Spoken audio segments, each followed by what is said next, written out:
Okay, thanks everyone for joining us. I'm Jenna Myers. I'm a PhD student in work and organizations at MIT Sloan, and my dissertation is on frontline worker involvement in the use of advanced manufacturing technologies. So I'm excited for the discussion today, and I'll give a shameless plug for my presentation of one of my papers, which will be tomorrow. But I'm excited to start that conversation today with our other presenters here. So this was a timely topic before the pandemic, and I think even more so now. I just read an article this morning on the expansion of telehealth in the past few months and was introduced to the term webside manner for the first time. So there's going to be some interesting things going on in the world of tech and work. We will be asking for some audience participation later on. And we're trying to be mainly focused on discussion today, so you won't hear too many long research presentations, but we will start with short overviews of research from Adam, Phoebe, and Lisa. So to introduce our presenters, Adam Seth Litwin is an associate professor of labor relations, law, and history at Cornell's ILR school, and he's going to be sharing a report under the auspices of an industry studies project that was led out of the Berkeley Labor Center. And his report specifically focuses on the drivers of technological change in the US healthcare industry and the effects on healthcare workers. Phoebe Strom is a PhD student in that same department, and she's going to dive into the use of healthcare IT within one particular healthcare organization, focusing on how IT affects the organizational hierarchy and the power relations between healthcare workers and managers, as well as between workers and patients. And Bernadette, I think you are off mute, if you wouldn't mind putting that back on mute. 3 seconds. Or I believe I can do that for her. There we go. Okay, and finally, Lisa Kresge is a research and policy associate in the low-wage work program at UC Berkeley's Labor Center. And she's going to be sharing a report that examines the use of worker data collection and algorithmic technologies in the workplace across industries. So as you can tell, we have a variety of approaches and levels of analysis here, and I'm hoping that's one of the things we can discuss later on, the pros and cons and strengths and weaknesses of various research designs when investigating these topics. So to that end, we have two discussants who are each going to provide about 5 minutes of comments after the informal presentations. With more of an academic perspective, we have Ariel Avgar, who is the Associate Dean for Outreach and an Associate Professor of Labor Relations, Law, and History at Cornell ILR. And with the practitioner perspective, we have Brad Markell, who's the Executive Director of the Industrial Union Council at the AFL-CIO, among several other roles. So we'll address audience questions after all of the presentations are done, but please feel free to put them in the chat throughout. So I am going to stop sharing my screen here, and we are going to move to the presentation. So Adam, please take it away. Great. Thank you, Jenna. Let me say, too, that when I've given talks now on Zoom a few times, I'm not super great at keeping track of time, and I can't necessarily see your hand motions in the background. So you're probably just going to have to interrupt me and just tell me to stop. But I'll do my best to keep an eye on good to see everybody, to the extent that this is seeing everybody. We have a room full of, what, 34 people? So that's pretty impressive for a Lyra Parallel session. I'm pretty excited about that. So as Jenna said, I'm here to talk about a report that I've been working on and off, I guess, for the last 18 months or so on the impact of technological change on work and workers in the healthcare sector in particular. I'm going to get into the details of the report a bit, but I actually think it's worth talking about the approach, even if that takes up a few minutes of my time, because the approach is unique, and I would make a case that it's the approach that we really need to be taking, that we're not taking frequently in studies of technological change. And that is typically technological change studies, those that we see today, trying to understand novel technologies, those that are impacting the world of work today, they tend to take one of two approaches, one of which I think of as very micro in nature. So these are the approaches that really try to take a given job, break it down into its constituent tasks, and then ask good questions about what tasks computers and other technologies can do really well, and which they can't do well, or at least can't do well yet. And so we think, oh, if there's a job then that has, let's say, more than 50% of these tasks that are not automatable, that's a job then that's probably going to be around for a long time. And so they aggregate in this way, and that's how they tell us ultimately how many jobs are going to be affected, or how many jobs are going to be essentially eviscerated in the near future by technological change. The alternative are studies that I see as being very macro in nature. They're from 30,000 feet up. These tend to be in books and monographs, and they're usually really good reads, but they're very deductive in nature about how in some certain undefined amount of time in the future, none of us are going to need to work anymore, or sometimes it's quite the opposite, that we're all going to need to work and there won't be any jobs for us. But in either case, they come down very, very much on one side or the other, not a whole lot of nuance. And I actually think there's a place for both of these kinds of studies, but neither of them are really all that great for figuring out exactly where we're going to be in like the next 5 to 10 years. For these sorts of studies, I think what makes a lot more sense is what I am thinking of as a sort of a meso approach, where we need to do work that's qualitative and we need to do work that's quantitative. I don't actually think there's anything terribly wrong with trying to break a job down into its constituent tasks. I think that can be useful. The problem is, in order to really understand how technology is going to affect work in a given sector, we really need to understand the nature of the institutions that drive technology choices in that sector, that drive the way technologies are used, and ultimately then mediate between technological adoption and the impact on the workforce itself. That was the impetus for this series of studies that came out of the Berkeley Labor Institute, or are still coming out. I'm the third one to be released. Mine, I think, is now it's officially being released next week. It was supposed to come out last week, but we delayed it. And so there's been one already in trucking. There's been one in logistics and warehousing. I'm the healthcare study, and there are, I think, at least 3 more on the way: retail, groceries, and home meal delivery. And now someone is just getting started on one that looks at the public sector, and we're trying to figure out exactly how she's going to sort of funnel that into something more specific. But in all cases, we're really trying to understand in a very industry-specific way how technological change is taking place.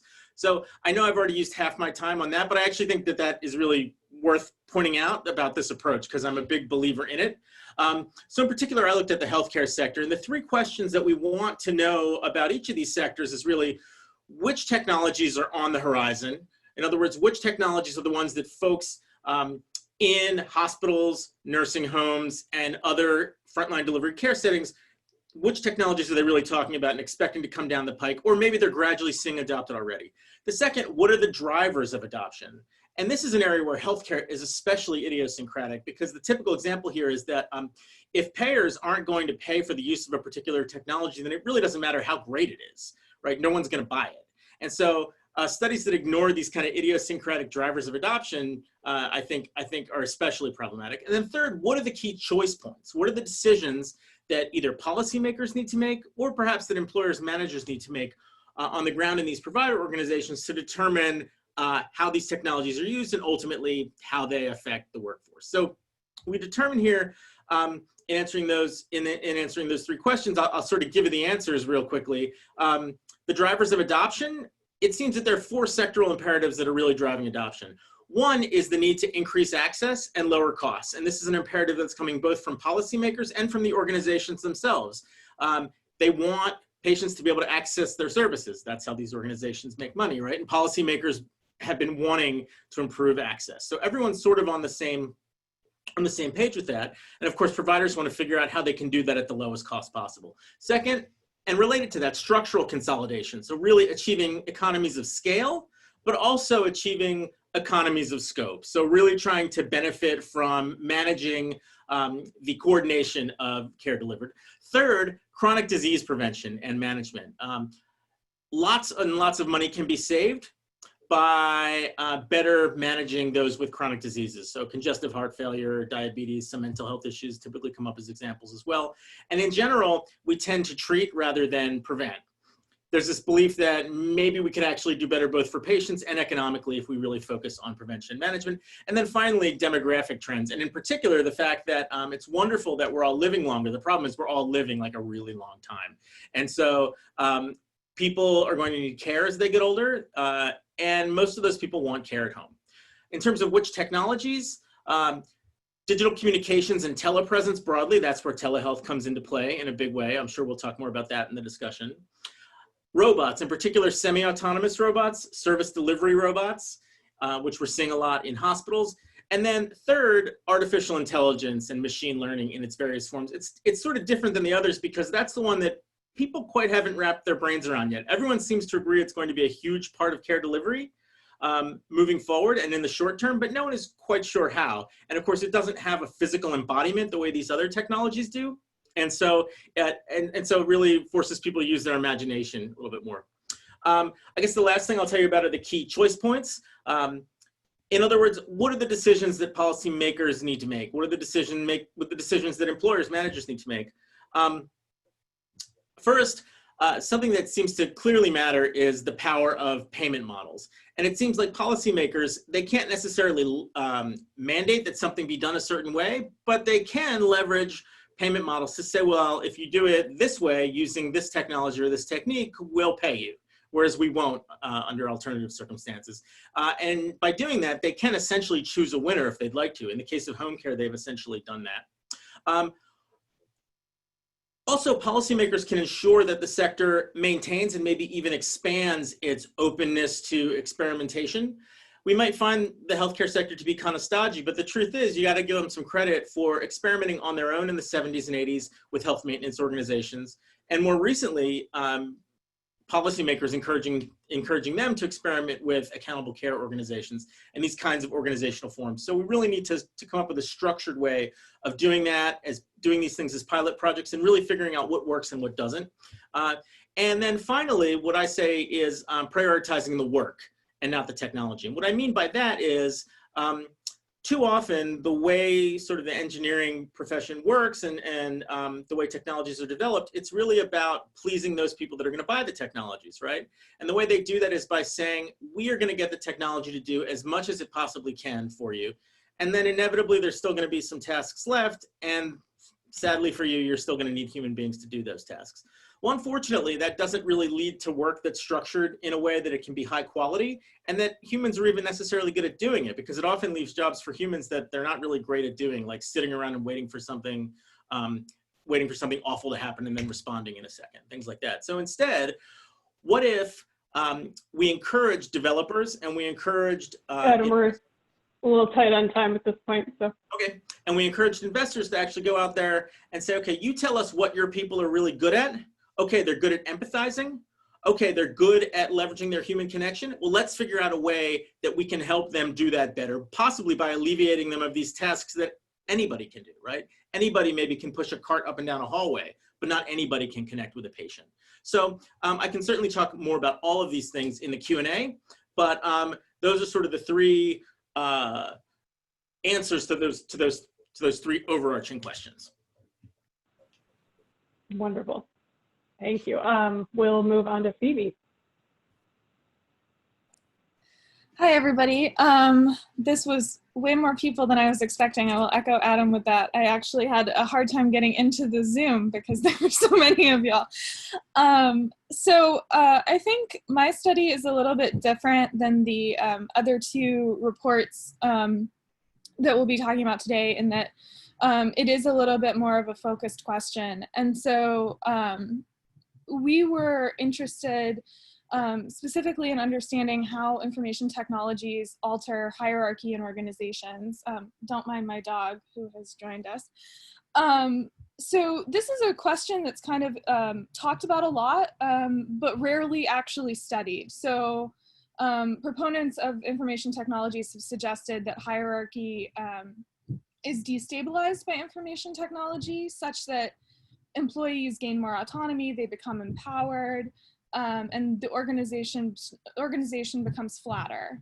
But at the same time, you have critics suggesting that information technologies can enable centralization and vertical differentiation, potentially causing de-skilling in certain jobs. And we suggest that the way to understand this is to think about the actual connections between employees and the various peoples that they interact with in this vertical hierarchy. And so we adopt the boundary object framing, which has been used a lot to study information technology laterally across occupational groups. And we transition it to, also in the healthcare setting, which is very hierarchical, to the kind of vertical relationships between providers and their supervisors and between providers and their patients. And we suggest that this is actually the perfect setting to study this because it's a very collaborative setting. It's a setting that's invested a lot in information technology, but hasn't quite seen the returns yet, potentially because they haven't dealt with the fact that information technology is intersecting with and reshaping the really strict hierarchies that exist within the healthcare sector. And so we adopt a qualitative approach to this in a health district that was attempting to leverage information technology as a means of promoting care coordination. We have about 56 interviews, and so I'm just gonna bounce right through our three main themes here, and we can talk more in the discussion.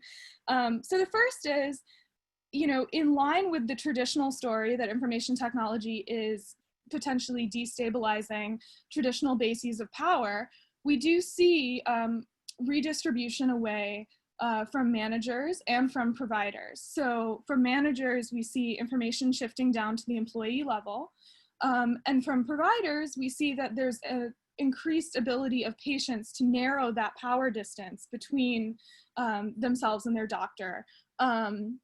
Both during the appointment in terms of having greater access to information, but also over time in terms of accessing their health records, communicating through the platform messaging functions with providers in off hours, things of that nature. But moving to our second theme, what doesn't seem to be happening is that this power is actually being redistributed in a way that power is being gained. So what we mean by this is that managers are losing power, but there doesn't seem to be an equal and opposite gain in power on the part of employees. Rather, it seems like a net loss. So this provokes contestation across the groups in the power vacuum. So you see employees saying, I'm actually less autonomous since I have to use this platform, or referring to it as their virtual manager. And in this case, their actual human managers become almost representative of the organization. And so there's a lot of conflict emerging there, even though employees acknowledge that this conflict is kind of meaningless because the managers have lost power too. And you see something similar happening with the provider relationships in that patients are engaging a whole lot more, but because of the standardization of tools like care pathways, their engagement means a lot less in terms of actually influencing their care. And so this creates tensions in the patient-provider relationship, and conflict emerges there as well. The final theme that was kind of unanticipated for me anyway was we also see the development of new hierarchies around the technology itself. So this actually echoes, there's some research on occupational use of technology that suggests that the people that own the technology have more power. And what we find actually is the opposite, in that in kind of sub-occupational groups, so within the population of nurses on this unit, they're kind of often informally designating specific workers, usually young female with less seniority, to do most of the work of maintaining the information platform for everybody else. So what this means is that all the providers can get maybe the benefits of the platform, while only certain subsets are doing most of the data entry. And this group ends up being kind of marginalized because they're freeing up the other employees to do the valuable work of patient care. And so what we really want to highlight overall is that this is more complicated than centralized power, decentralized power. Information technology is actually reshaping hierarchies, creating new ones, and that organizations, if they want to see the benefits of these platforms, they really have to attend to power relations. This particularly addresses several puzzles in health information technology. For instance, Ariel has a paper that shows that large majorities of people say it saves them a lot of time, but there's a small minority, significant minority, that says, wait, this is taking so much more time out of my day. Well, we showcase why that might be so, and how organizations should be thinking about that in deployment. Another question is, why haven't we seen a greater shift towards patient-centered care when we have these patient engagement tools? Well, the fact that this is provoking conflict between providers and patients might be inhibiting this in the short term. So I'm excited to talk about that more with you. I'll transition over. Thanks, Phoebe. I'm glad you were able to get in. That was great. And just a reminder, if anyone wants to put questions in the chat as we're going here, please feel free. But Lisa, last presentation, please. Okay, so I'm going to share my screen here. I'm the only one doing a presentation with PowerPoint, largely because it's pretty conceptual. So the paper that I am presenting today is part of a larger project that we developed in response to the automation studies that started coming out a few years ago, predicting widespread displacement of workers. In addition to a deep dive into industry studies, which Adam discussed, his report is one of the studies that we are sponsoring. We've also been conducting research on policy and bargaining responses to these new technologies in the workplace. And as we started to delve into that policy research, we realized that we, as well as our partners, needed a little bit more understanding of the different types of data-driven technologies and how they're being used in the workplace beyond just robots replacing worker jobs. So before moving on, I should mention that this research draws from a review of a wide variety of secondary research and reports in the business press and academic research, as well as participation in conferences focused on technology, computer science, etc. And the objective really of this research is to develop a conceptual understanding of the technologies rather than to explore their actual introduction into the workplace or the experiences of workers with those technologies. So I thought I'd start with a starting point for thinking about data-driven technologies. It's hard to say where people are at in the continuum of their awareness of technology. So these are just two observations. The first one is robots are not the only type of human task automation technology. So machines can automate different aspects of the information processing tasks underlying data-driven technologies. For example, the automation of data collection via sensors or electronic monitoring is one aspect of the technology that has received a bit of attention lately. I'll delve into the others in the next few slides. And it's also important to know that these tasks build upon another to create fully or at least semi-autonomous systems such as robots or autonomous vehicles. The second point is that worker or manager tasks can be automated. So although the initial focus was on job displacement of workers, it's important to think about delineating the different types of tasks that are automated and in terms of managers' tasks versus workers' tasks. So algorithmic management versus worker production tasks being automated. So I thought it would be good to have an idea of the different types of technologies or algorithmic systems that I'm thinking about here. So this is a grouping that's pretty common with data scientists, and although the names of the categories are often different, but a common grouping of the different technologies. And so the final category, interactive machines, is what, the robots or autonomous vehicles, virtual assistants, chatbots that a lot of people think about when thinking of automation. But then there's also the first two, so statistical insights and machine decisions. That's another form of automation and mostly in low-wage workplaces, at least, what we're seeing is that form of automation is on the manager side.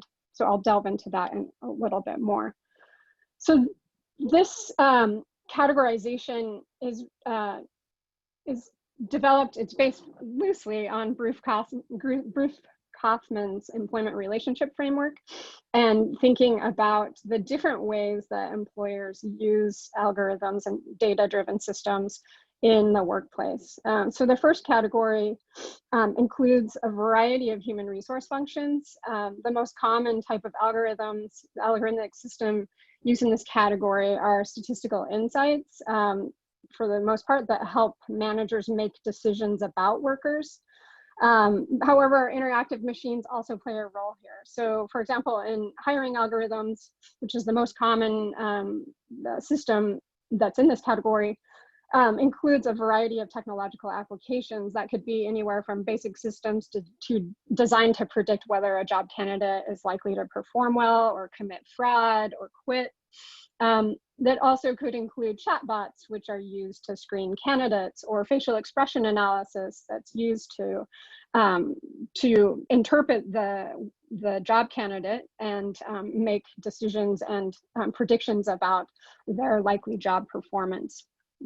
And in the interest of time, I won't delve into the other human resource management tasks, but I can certainly delve into that if people are interested. In the second category is the organization of work, and this category entails mainly machine decisions that automate managerial tasks. So scheduling and route optimization algorithms are already pretty well known, such as frontline worker schedules. The Starbucks clopening story is an example of those scheduling algorithms, as well as UPS Orion route optimization algorithms. And essentially these algorithms are used to match workers to the context. So it's either the environmental context or the customer context.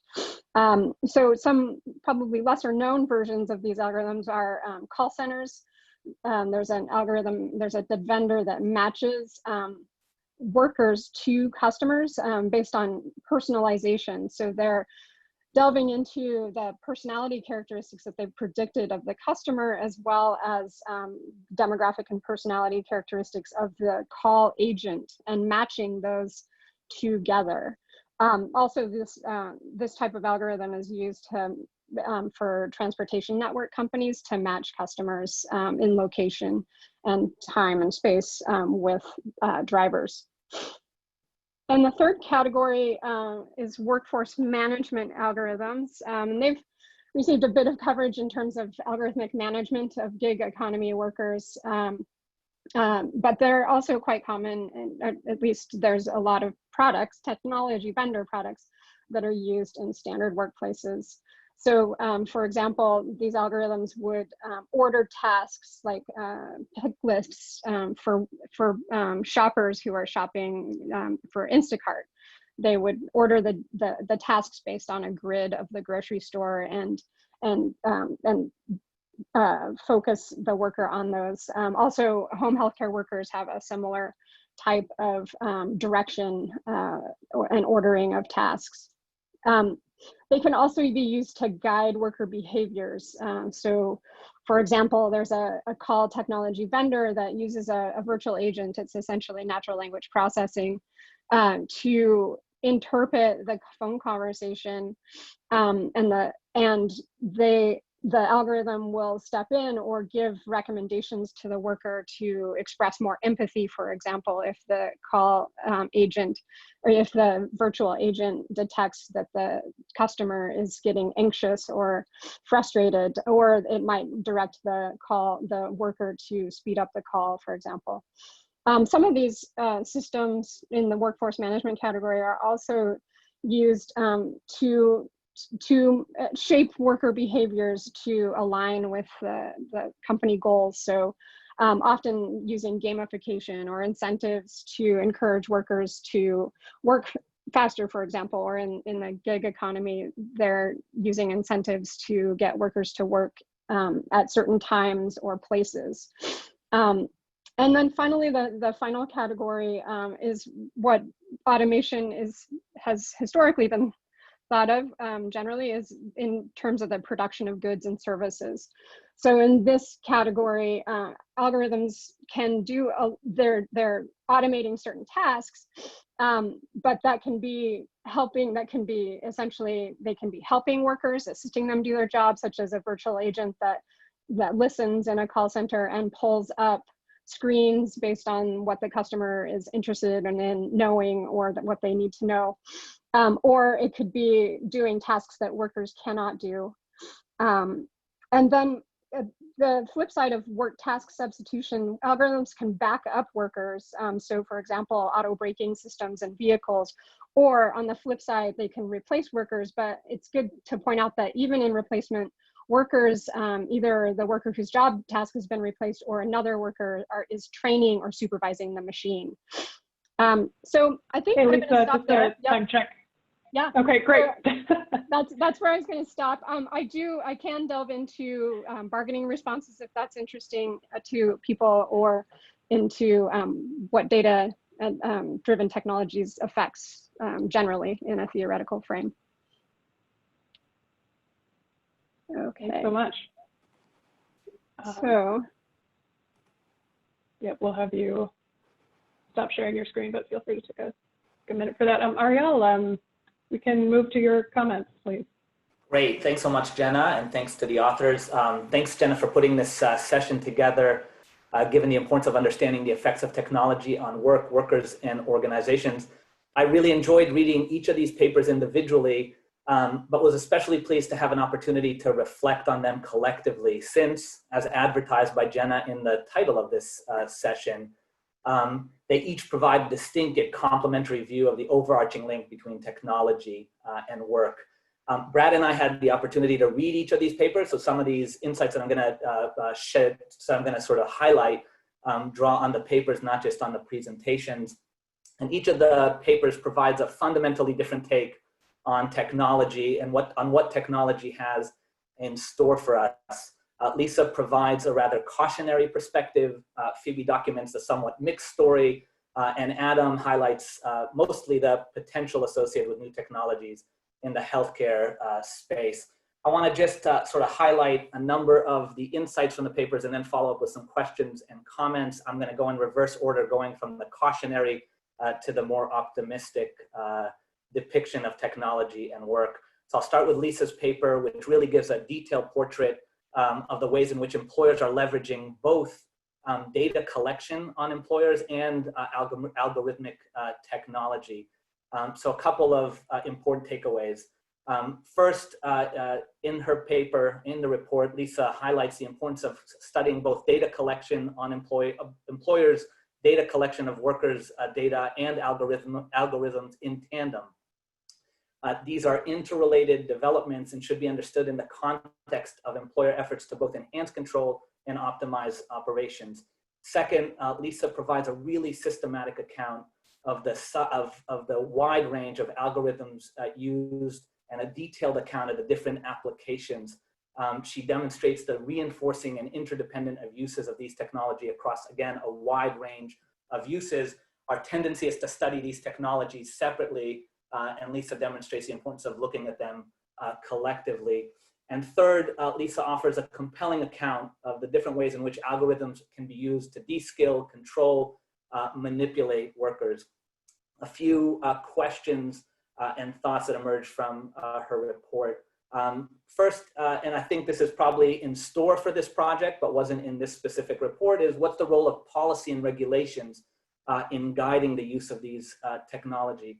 A question that came up for me across each of the three papers was the role of employer strategy in enhancing variation across organizations adopting different technologies.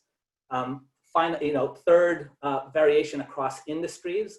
Both Phoebe and Adam talked to us about healthcare. Lisa's report is more general, and I wonder about variation across industry.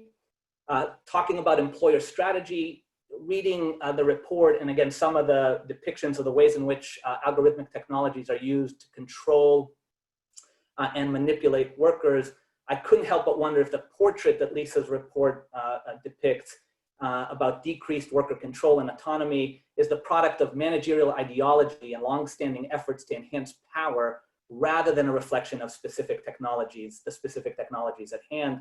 If this is the case, it raises the question of whether we should be focusing on employer strategies, guiding and regulating employer strategies, rather than the use of the tools themselves used to achieve these.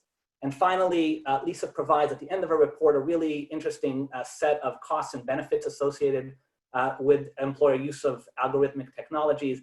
And I'd love to get a better sense of what factors make each of these more or less likely. I know I'm probably running out of time. I'm going to move quickly to Phoebe's paper, which focuses on a specific set of technologies, information and communication in a very specific industry, healthcare. A few insights stand out. First, building on the comment Adam made in his presentation, Phoebe's study is an important reminder of the value of conducting qualitative research to address questions related to technology and work. It's clear that some of the nuances and the nuanced insights that Phoebe documents would possibly have gone unnoticed using quantitative methods. Second, Phoebe documents the importance of understanding the ways in which technology interacts with organizational hierarchies and relational dynamics. Understanding the overarching question that sort of Jenna set forth in this panel has to take into account the ways in which technologies interact, reshape, augment, disrupt organizational structures and modes of interactions. I'll sort of move a little faster so I can get to Adam's paper. I have my own interest in conflict as a construct, and I thought that looking at the implementation of technology through a conflict lens is rather powerful. And finally, depicting the conflicting views that technology has on power and work is an insight and a contribution in its own right. A couple of questions for Phoebe. This is a standard question for employment relations scholarship in healthcare. I get it all the time, so I'm happy to pose it to Phoebe. What do these findings mean for patients and patient outcomes specifically? So that's one. Do the specific contours and capabilities of information and communication technology matter? Those sort of you sort of talk generically about these technologies. Fourth, and I pose this to Lisa and I'll pose this to Adam as well, what about employer strategies? Do these matter?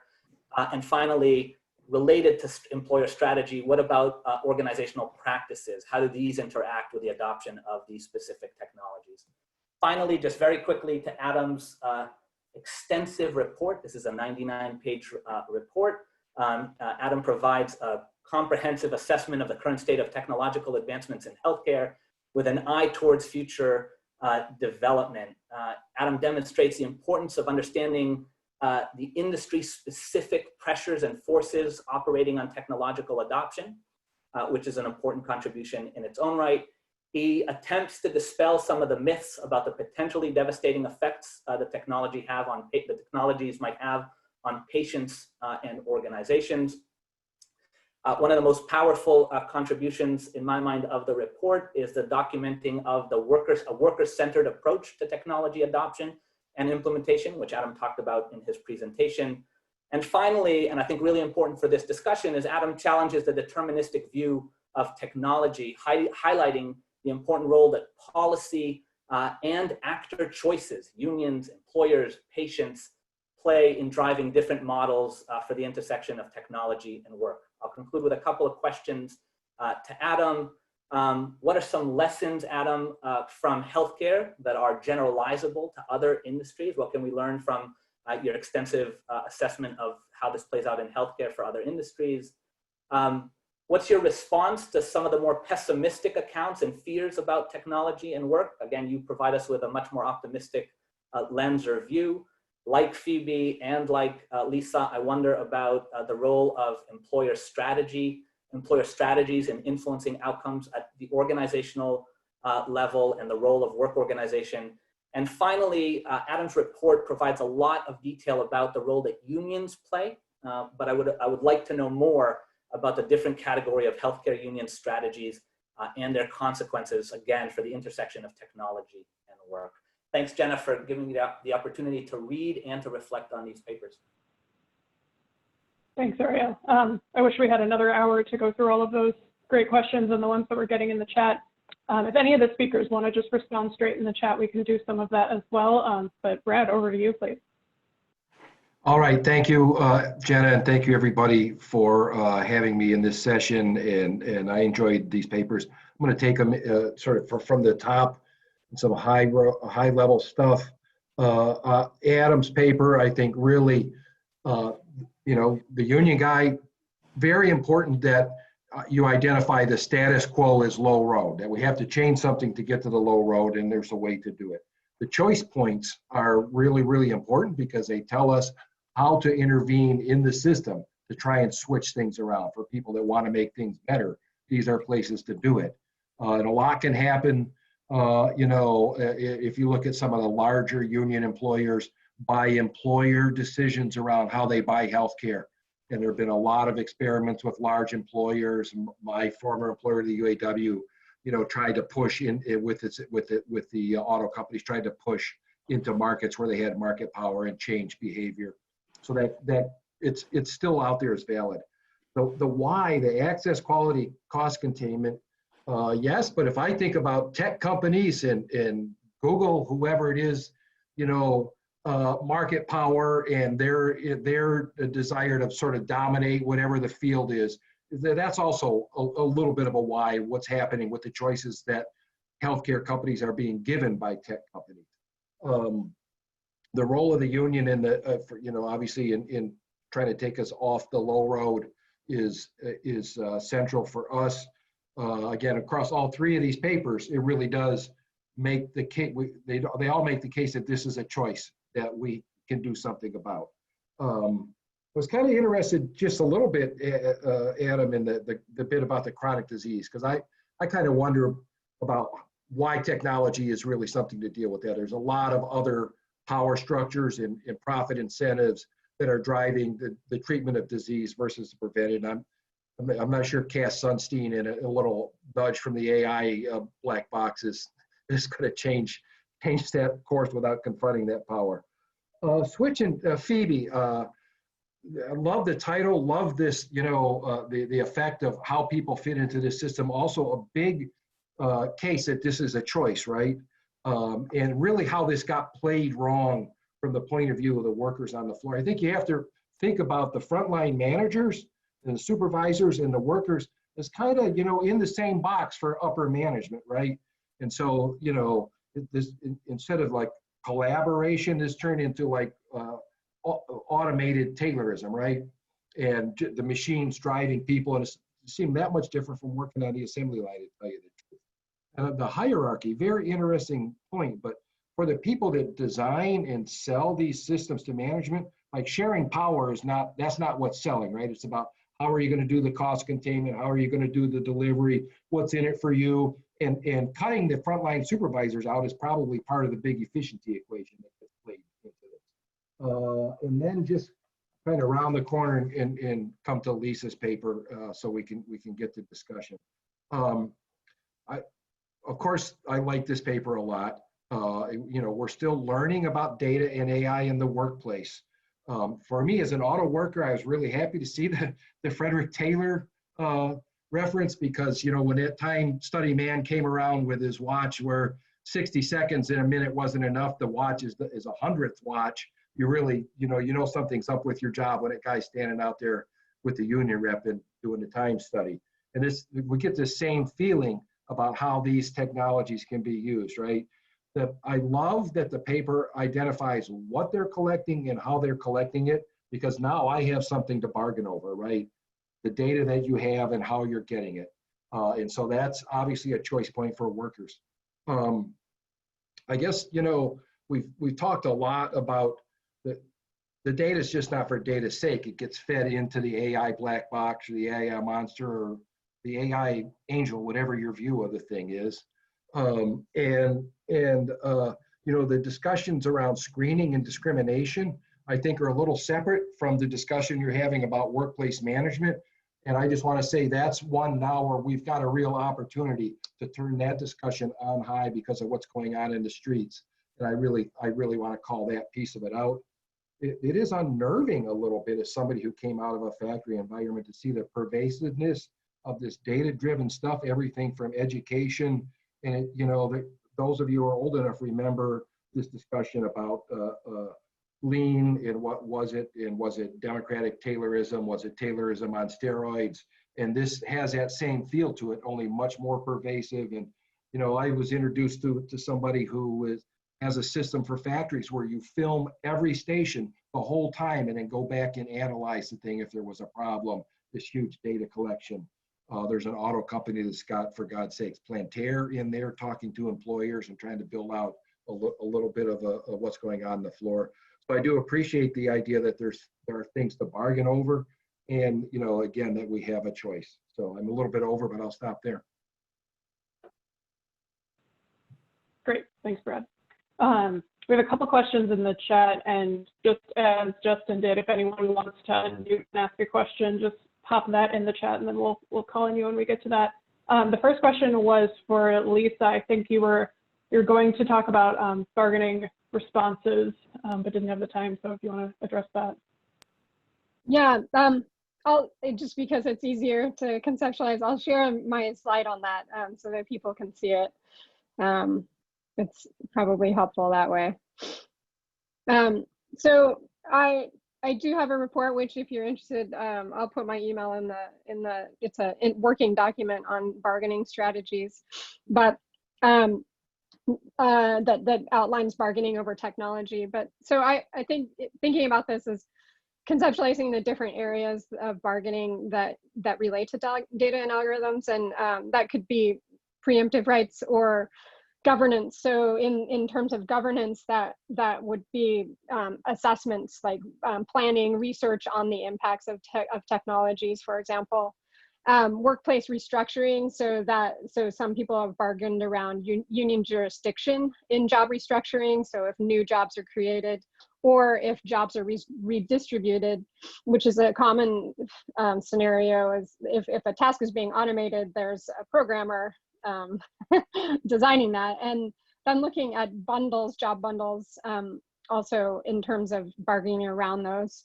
In terms of, there's a lot of bargaining around individual worker effects, whether or not that's different strategies for addressing displacement, transfer, training.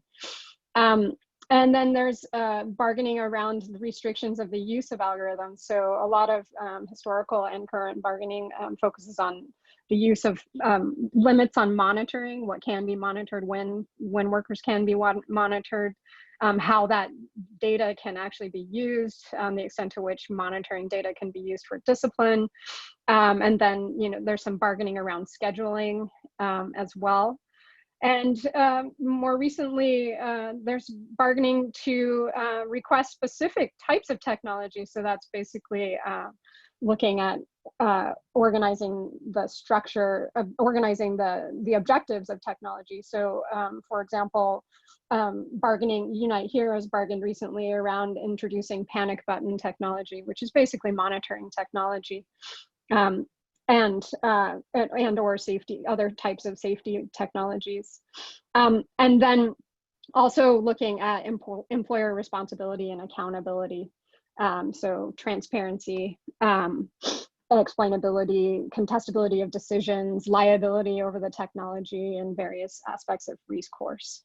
So I think I'll stop there. I'm more than happy to share the working paper that we have on bargaining strategies around technology. If anybody's interested, I'll put my information in the chat. Great. I know I'm going to be taking advantage of that. Thanks, Lisa. Justin, you want to unmute and ask your Sure. Yeah, so these are great presentations to all three of you. Very interesting stuff. So this question is directed towards Phoebe, but Lisa and Adam, you can certainly speak to it as well. Do you see these tech changes in the context of maybe like a labor process perspective, in which it's management's idea to ostensibly provide more power to employees and better benefits for employees and for patients in extension, but it really comes, it's really just an extension of management keeping control or extending their control over labor, and also even like middle management. And I say that because you argued that tech, the implementation of this tech was not providing more power making decisions or more decision-making power for employees, as well as for what I assume are like line or middle managers. So who is actually benefiting or gaining this type of power? And then that gets also at Abby's point of conflict. And this kind of all is in the context of reminding me of a similar argument regarding the dark side of high performance work systems, in which organizations may put these systems in place to improve workers, improve performance, but it really comes at the expense of not only employees, but also of middle management and kind of that extension of control from upper management. And that also gets to Brad's point about, you know, the issues with lean management and whether it's effective and, you know, is it more democratic Taylorism or is it really just a different form of control? And that's kind of like the broad labor process argument, but if you could speak to that maybe. Yeah, I think there's certainly a complementarity there. And definitely, like, the employees that we spoke to often talked about it that way. They talked about it as kind of, although they didn't frame it as much as upper management, as much as the blame was kind of, became kind of like, I think it's called algorithmic neutrality, where the kind of, the platform almost masked the power relations. So they were talking about, you know, the computer as this manager, but it was kind of reflective of their discontent with upper management. I would say, I think, I don't think that this is a cynical ploy necessarily on the part of upper management to disempower workers. I don't think that's necessarily the intent. I think there's competing tensions in healthcare between empowering workers, because, you know, you have these decentralized workers who have, you know, high levels of very specific skills, and you want them to be able to leverage that for the good of the patient. And you want to empower them and give them this discretion, and empowering patients. I mean, you want patients to be engaged with their care. I mean, that's the whole point of patient-centered care in many ways. And so there's this tension between empowerment, but also a tension between standardization, because standardization is what kind of ensures care quality and that we're not making errors. And so I think it's really tough in terms of balancing that. And I think many of what's clear in our interviews, and also some interviews with upper level management that were not reported on. I mean, this presentation is only based on frontline workers, but what's clear is that some facilities kind of lean more on one side or the other. So some facilities are more trying to control the workers. They kind of see the workers as the problem, and this is a way to control them and manage their time and manage waste. Whereas other facilities see this as a way to empower workers. But what's interesting is it seems the results are much the same, just varying to degrees across those. So clearly there's some sort of disconnect happening, but I think it's an excellent point. So I would say, if you could put, you know, Wonder Woman's magic lasso or whatever around employers and said, are you trying to disempower employees? I honestly think they would say no, we're not. I think they truly don't see themselves trying to do that. What was so surprising to me, at least with respect to healthcare, is that the technology adoption process is so much driven by developers and vendors. It's not driven by providers and provider organizations thinking, we need a technology that can do X. They're too busy on a day-to-day basis just trying to provide care. It's much more driven by tech developers showing up and saying, hey, we've got something that can do X. And then initially providers are like, why the hell do we need that? And then they're really good at sales. So then they convince the provider that they needed something that they never knew they needed. It's not really that strange, right? Like, that's how we got iPads, right? Like, I didn't know I needed an iPad until Steve Jobs told me I did. And I was like, damn, he's right. I need an iPad. So, so I think it's a very tech developer driven process, and tech developers don't really seem to know or care all that much about the frontline workforce. And so as a result, they're making this technology that they can sell to employers. So they don't sell it to employers by saying we're going to disempower workers, because I don't think they've ever thought that way. Instead, they sell it to employers based on their own sort of guiding assumption that people are idiots and fallible. And so they just assume that employers agree with them, and then that employers would like to automate away as many tasks as possible. That is what I've been labeling the tech-driven approach. The idea that it starts with the technology and then whatever's left for people is sort of the residual. This, by the way, I think is where unions are really important, because this is where unions can point out the sort of putative nature of this process, the fact that it's really developers that are coming in and telling the union employer counterparts, you know, it's like they're telling you what you need. You don't need this, do you? Here's what our people can do. Are you forgetting about us? So I think that's kind of how labor process theory plays into this. It's the fact that unions can actually play a really useful role for bringing their employers back down to earth, and actually not only reminding employers what really matters, but also reminding employers like, hey, you've got this workforce here that by your own admission is really strong. Like you've told us how great we are and we agree, right? I mean, hell, you know, this is COVID-19. We're like the biggest heroes in the whole land, except maybe the people that work at grocery stores, right? So yeah, that's where I think labor process theory plays into this. And by the way, I've never been as offended as I have been just now when Ariel told me I sound like an optimist. I'm clearly losing my mojo if I sound optimistic. That's never my goal. Well, I'll take that role from you, Adam, because I'm presenting tomorrow on kind of a counterexample of a technology developer that is, you know, or at least some sub-functions within the developer are interested in hearing from frontline workers.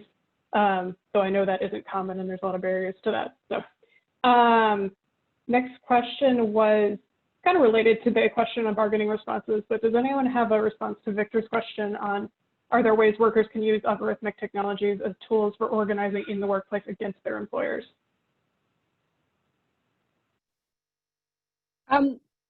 So I'll just do a plug for the work that's been done by across the Atlantic from Uni Global Union in terms of really looking into basically putting the hands of digital data collection in the hands of workers. So they've developed an app that I think is still in beta testing. It might be done, and some people on this call might be more familiar with it, but essentially it's allowing, and it's really driven towards gig workers to some extent, I think, but allowing workers to use the same sensor data collection technologies to basically create a counter narrative and say, you know, I've actually been working this long, or here are the conditions in my workplace based on all of the same sensors that employers are using.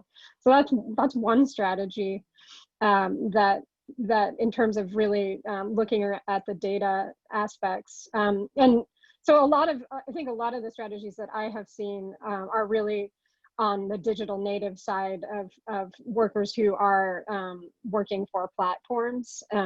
So looking at data ownership strategies, et cetera. So I'll stop there. I'm just going to. We might have time for one or two. Oh, Brad, go ahead. Yeah. But look, when I worked in a factory and we discovered that statistical process control could be used to prove that our job was screwed up, we were the happiest campers in the world. That was, you know, whatever, the screws weren't right, the holes weren't in the right place, and there was a way to prove it. It was a beautiful thing. All right. Just going to go in order here. So if Phoebe and Lisa want to answer the questions that they were asked directly in the chat, we might just have time for this last one for Adam. Wondering how 2 dimensions of technology adoption on organization of work fits within your framework. And the first one is when new technology is discarded because organizations cannot restructure work processes to leverage affordances. The other is worker resistance to work process change from the adoption of new technology. So no, that was a long question. Yeah, so you know, I'll focus on the second one. So